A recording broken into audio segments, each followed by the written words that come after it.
Maintenant que vous avez déterminé le socle de compétences transférables qui correspondent à vos aspirations et que vous avez déterminé aussi l'environnement du travail qui vous convient et qui correspond à vos valeurs, vous allez pouvoir choisir les grandes orientations professionnelles.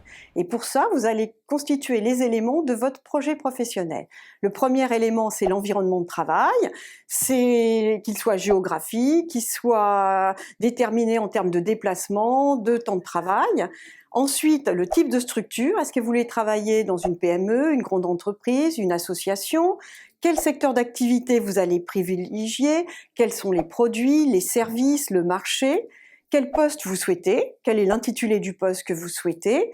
Quelles sont les finalités du poste que vous recherchez, son contenu en termes d'activité principale, le périmètre du poste, le niveau de responsabilité que vous souhaitez.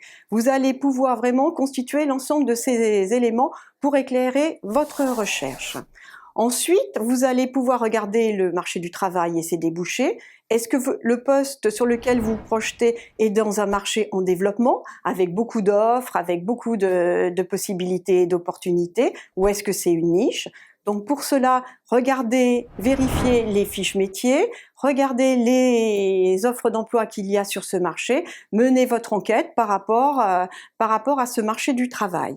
Ensuite, posez-vous la question, est-ce que j'ai un réseau dans ce secteur d'activité? Quelles sont les personnes que je connais qui travaillent dans ce secteur? Notez-les parce que vous pourrez ensuite les contacter. Et puis, adaptez vos outils. Vos outils, c'est CV, lettre de motivation, préparez-vous à des entretiens. Voilà, adaptez vos outils par rapport à votre recherche. Ensuite, vous pourrez envoyer des candidatures à des entreprises ciblées, identifier les cabinets de recrutement qui sont concernés par ce type de poste, vous inscrire dans des cadres, des cercles professionnels, des réseaux d'anciens, et puis organiser vos réseaux.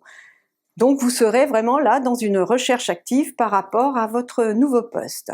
Donc, en conclusion, identifiez ce qui est important pour vous.